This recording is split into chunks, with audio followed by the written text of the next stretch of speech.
Hello everybody and welcome back to World of Warships Legends. My name is Spartan Elite 43 and tonight I bring you a ship that I should probably have done a little bit more, I don't know.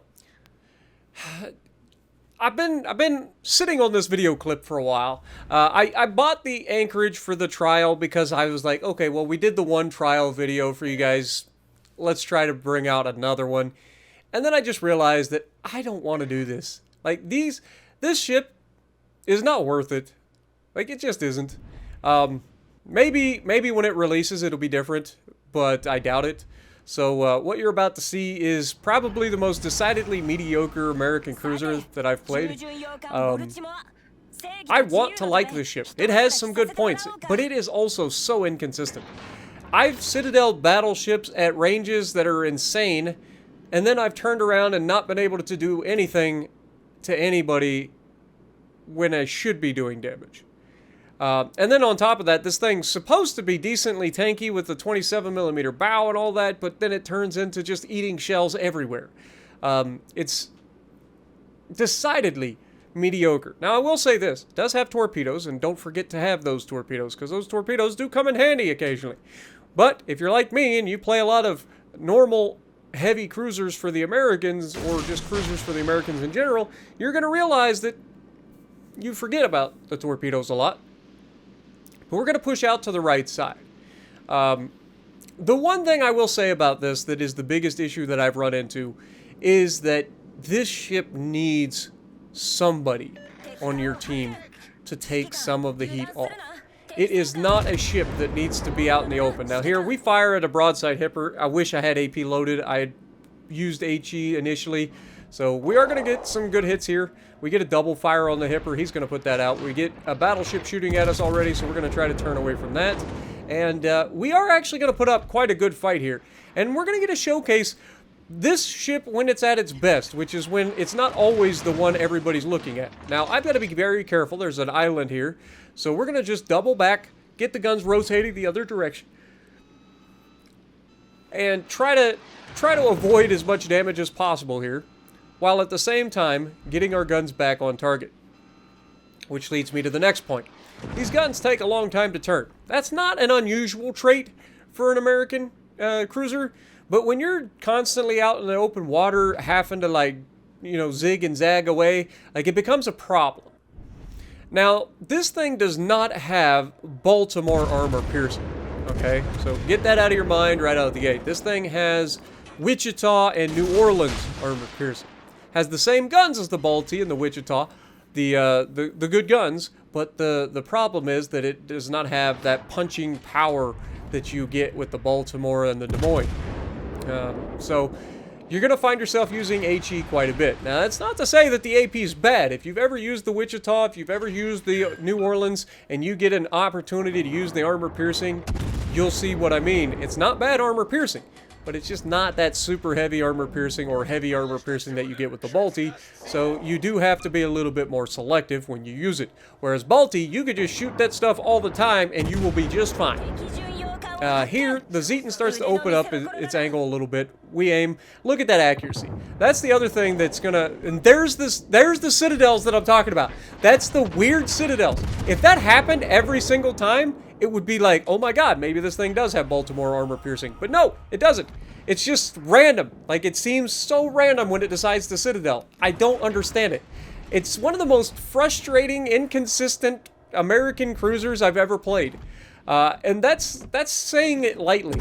Like, I want so badly to like this ship because it does have some good things going for it. I like to have those torpedoes for those moments when you like need a bailout, you know what I mean?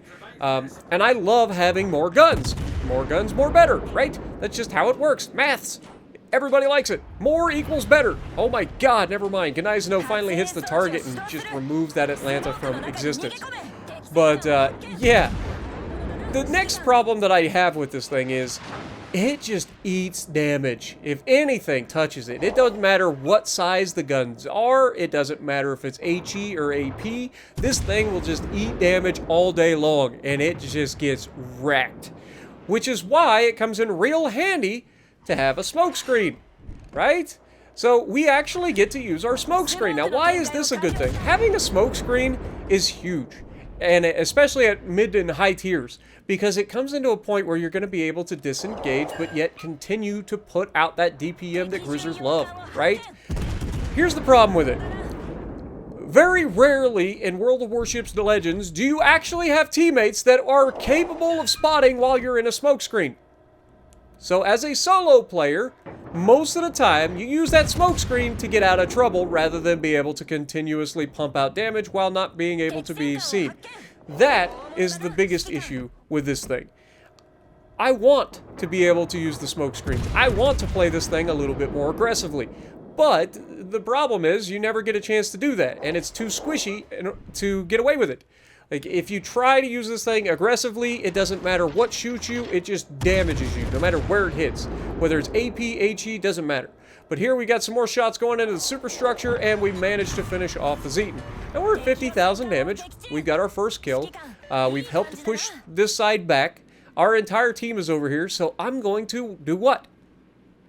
I'm going to counter-rotate. Now watch what I do compared to the rest of the team. Look at the enemy team on the map. Where are they? The majority of them is what I'm talking about. They're at the Charlie cap, right? Looks pretty obvious. They're over there at the Delta Charlie cap. They're trying to get crossfires. Our entire team is ready to chase this King George and Hipper off the map. This is bad. I don't know how many times I've got to say it. We don't chase kites, guys. Get into the cap, that's fine. Help get that cap, or help keep the cap from being flipped, great. Have no problem with that. We don't chase people off the map. And you have to start paying attention to the rest of the enemy team. Now, the battleship behind me is at least heading in the right direction. But look at him. He starts turning away. Why is that? Because he's got people to shoot. He has nothing to shoot the other direction. He just has me pinging the map saying, hey, guys, you should probably pay attention. There are other people out here. None of them care. None of them care. They are so focused on the King George, who appears to be about to be rammed. I don't know what's going on over there. But I'm trying to get the kids' attention. Kids over here shooting at the freaking King George as well, because reasons. We have a Mogami out here on the edge. We have, I believe, a Kansas ends up over here as well, and a Leon. But we're going to go ahead and take some shots here at the Mogami. I get a free shot, which is rare, right? You get a free shot over the island. This is AP. This looks nasty, and it is. Actually, I lied. That's not the nasty salvo. There'll be a nasty salvo, I promise. But that was not it. I thought that was the one, but it's not. King George goes down. Our team secures the cap. Now, at this point, everybody on that side should just, or at least most of them, should just turn around and come back this direction. You can see I'm trying to ping the map, let everybody know, hey, there's some bad guys coming, and they've got crossfires. You should probably pay attention. Nobody cares. Nobody. So it's going to be up to me to hold the flank against whatever's over here. We know the Mogami's out here. We know their destroyer's here. So Mogami comes out and he does the one thing you cannot do against an American cruiser. He goes full broadside, and we're going to absolutely smash him for it. Instantly hitting him for 4 citadels. We turn away trying to avoid the battleship that took a shot at us, which I think is a Leon. We take a shot at the Mogami again. Mogami is just absolutely begging for it still. And for whatever reason, only 1 citadel this time. Despite him basically being dead in the water, he turns in a little bit and somehow avoids getting finished off. And this is bad for me, because I needed him dead in that situation. Now here, I go ahead and use my smoke, and shocker, they all disappear. Why? Because I'm the only one spotting them. And this is exactly what I talked about.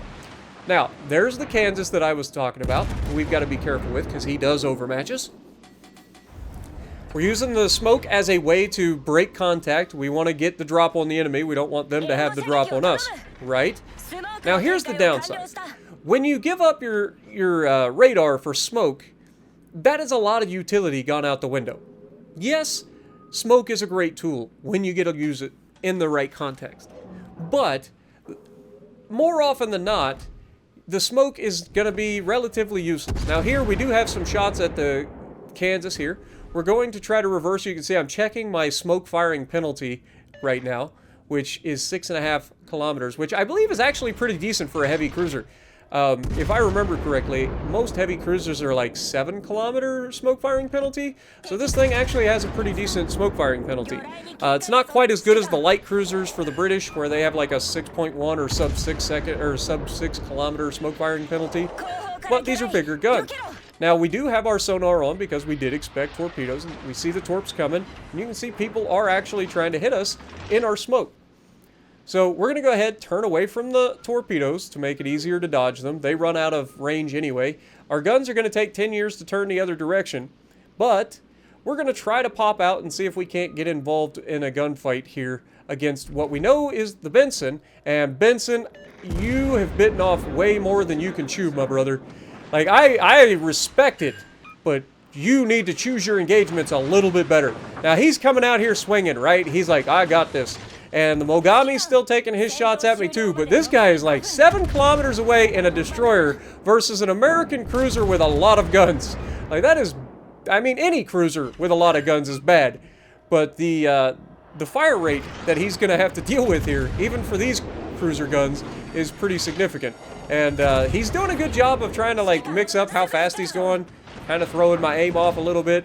But he's still never going to win this fight. Like, he's done. It's just a matter of time before I hit him square. And finally, we do. And now he's about to finish burning. We've got another shot out just to make sure. He goes down. We get double fired. We immediately turn back. Now, there is a Kansas in the middle of the map. We've already talked about him. We've already set him on fire a couple of times. So while we got a chance, we look at him. We can't aim over the island, unfortunately. The destroyer's smoke screen's back there where the Mogami was.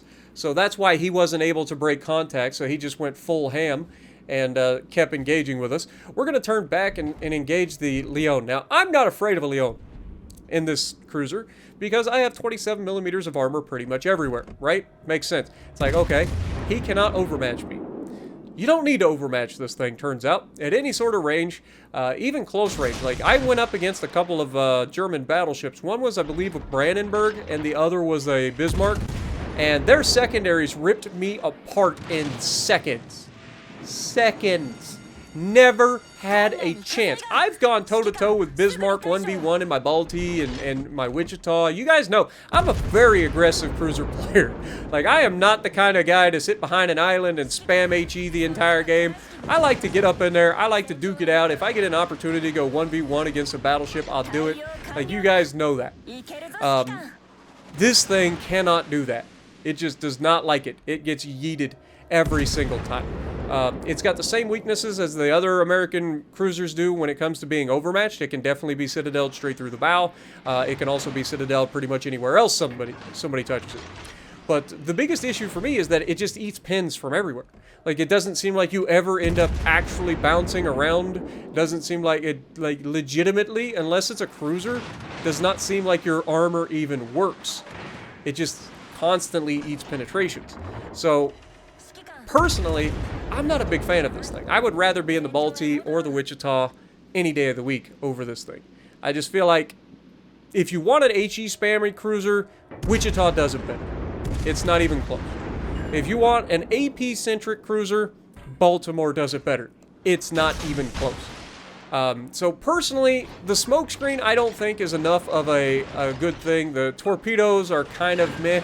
If you get a chance to use them, awesome. If you don't, like, it's nice to have them when you need them, but you don't necessarily need them. You know what I mean? It's like, I'm so used to not having torpedoes that I can play without them. Here we take another shot at the Mogami. We were up to 117,000 damage. We've got 6 citadels. We've done our job. We held this flank as long as we could. The team has now circled back and gotten into their cap, as well as caught this Kansas in the middle of the map in a crossfire. We're focusing the Leon and the Mogami, trying to keep them off of them. Mogami did go down, I think, to our battleship here. But Leon is just running for the hills. Not much I can do about that. We're trying to hit him at range, and I feel like these rounds take a lot longer to get to the target, too. I feel like these are a much slower round than even normal Wichita and Balti. Like, I feel like Wichita and Balti rounds are slow, and these are, like, extra slow. I don't know. Maybe it's just me. But they do feel very, very sluggish when it comes to leading targets at long range.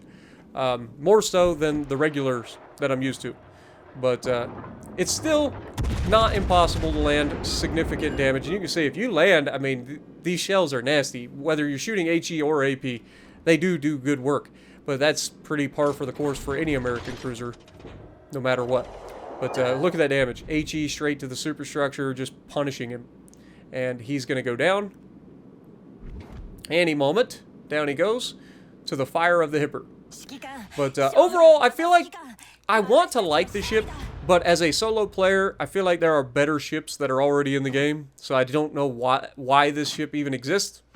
Let me know what you guys think down in the comments below. Have you seen anybody else talking about the Anchorage? Have they had good things to say about it? Like I said, it's not a bad ship. You're not going to hate this ship, but it just leaves a lot to be desired. Like, it's kind of decidedly meh.